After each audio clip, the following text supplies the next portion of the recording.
السلام علیکم۔ ایک بار پھر حضرت علی کی شان بیان کرتے ہوئے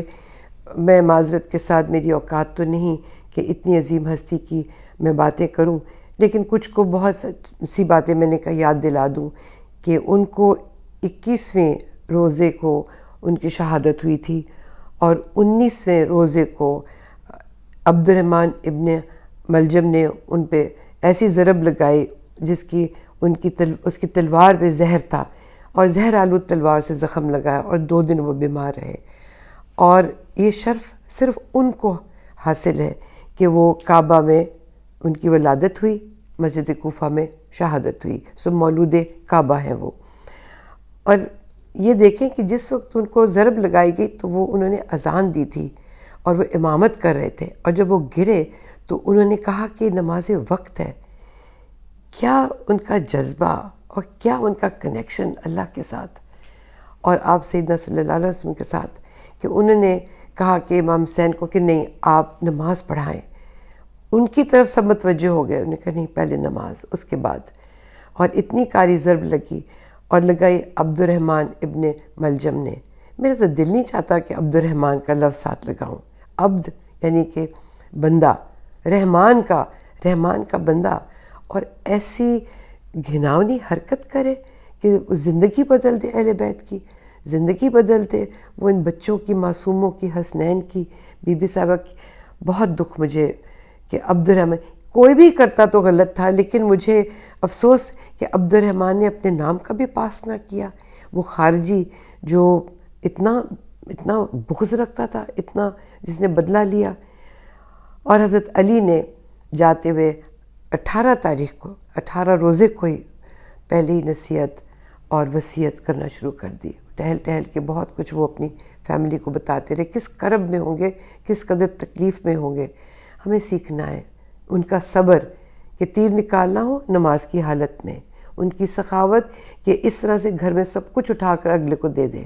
اور جس وقت ان کو شہید کیا جائے تو اس وقت بھی انہوں نے یہ کہا کہ لوگوں نے پکڑ لیا ابن ملجم کو، عبد الرحمن مجھے کہنے کو جی نہیں چاہتا، عبد الرحمن ابن ملجم کو،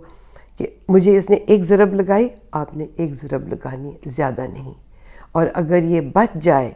تو پھر اس کو آزاد کر دے۔ کس قدر ان کا دل سخی، اور کس قدر انٹلیکچولی، اسپریچولی ان کی مثال نہیں ملتی۔ اسی لیے مجھے نہج البلاغہ میں، چونکہ انہوں نے ان کے اپنے تجربات تھے اور ان کو یقیناً بہت کچھ نظر آ رہا ہوگا کہ ان کے ساتھ کیا ہونا، ان کی شہادت ہونی ہے، تو انہوں نے جب یہ کتاب اپنے گولڈن ورڈز ہی لکھے تو ایسی ایسی باتیں ہمیں سیکھنے کو ملی کہ یہ میں آپ کو ایک اور سناتی ہوں آج۔ وہ زبان کے بارے میں کہتے ہیں، کتنی اچھی بات کی، ذرا سوچیں، جو ہم بچے ہمارے آگے بولتے ہیں، ہمارے سڑکوں پہ آپ دیکھیں جلوس ہو رہے ہیں، کیسے کیسے اکٹھے کٹ ہو رہے ہیں، جہاں پہ زبان کے بارے میں وہ کیا کہتے ہیں، زبان درندہ ہے، اگر چھوڑ دو تو جو چاہے کہے تو کاٹے۔ تو یہ کاٹ لیتا ہے، یہ زبان ایسا جانور ہے، ہم زبان سے پتہ نہیں کیا دوسروں کے لیے کہہ دیتے ہیں، غیبت کے علاوہ کتنا برا بھلا کہتے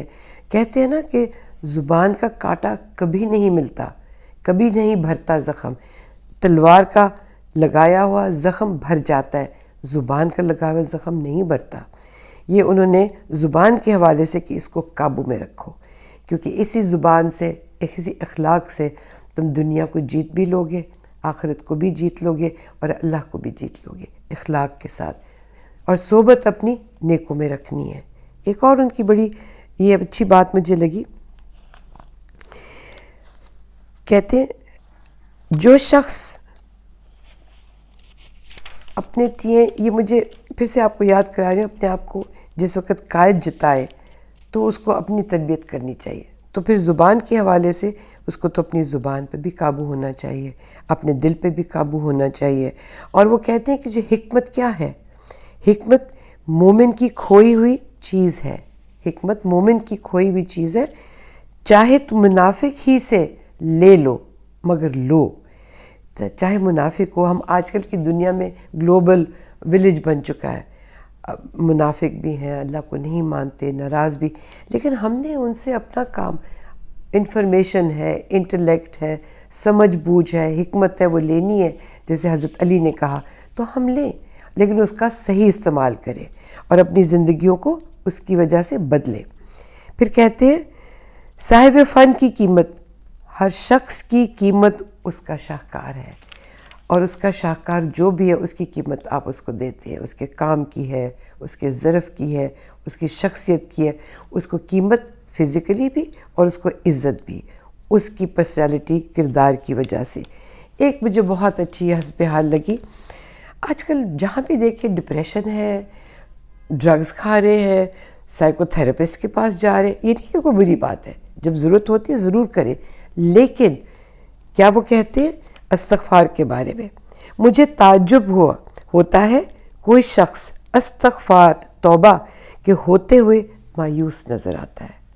تو یہ جو مایوسی ہے یہ ڈپریشن ہے، یہ مایوسی جو ہے مستقبل نہیں، اس میں ہم توکل بھی چھوڑ دیتے ہیں۔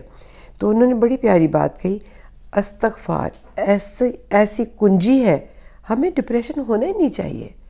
استغفار کہیں، توبہ کرے، اپنے اعمال ٹھیک کرے، تو ہمیں کس چیز کی مایوسی، ہمیں کس چیز کا ڈپریشن؟ آج کل چھوٹے بچے، ہمارے ٹین ایجرز جو ہمارے پاس آتے ہیں،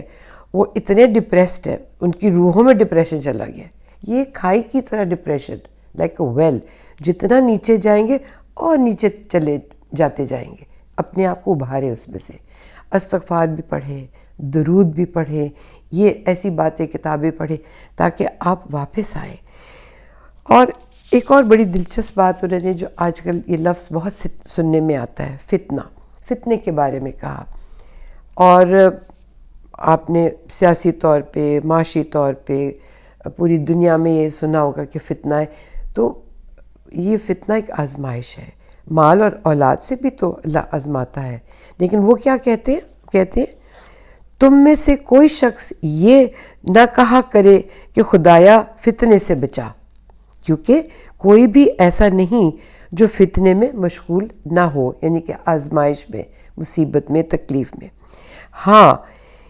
پناہ ہی مانگنا ہے تو فتنے کی گمراہیوں سے مانگا کرو۔ یہ کتنی اچھی بات کی کہ فتنہ جو ہے وہ تو آزمائش ہے، اس کی فتنے کی وجہ سے آپ گمراہ ہو جائیں، غلط قدم اٹھا لیں، کوئی غلط بات کہہ دے، غلط عمل کر دے، اس فتنے کا یہ ایفیکٹ ہے، اس ایفیکٹ سے، اس رزلٹ سے اس سے بچے۔ دعا کرے کہ فتنے کی گمراہیوں سے اللہ ہم سب کو بچائے۔ تو آپ لوگوں کو اللہ اپنی حفاظت میں رکھے، اور ہمیں کچھ تھوڑا سا حضرت علی علیہ السلام کا، حضرت مولا علی کا، حضرت علی سے سیکھنے کا موقع ملا ہے، کچھ ہم سیکھ کے اور ان کو یہ ایسے ایک ثابت کر کے دکھائے کہ ہم ان سے پیار کرتے ہیں۔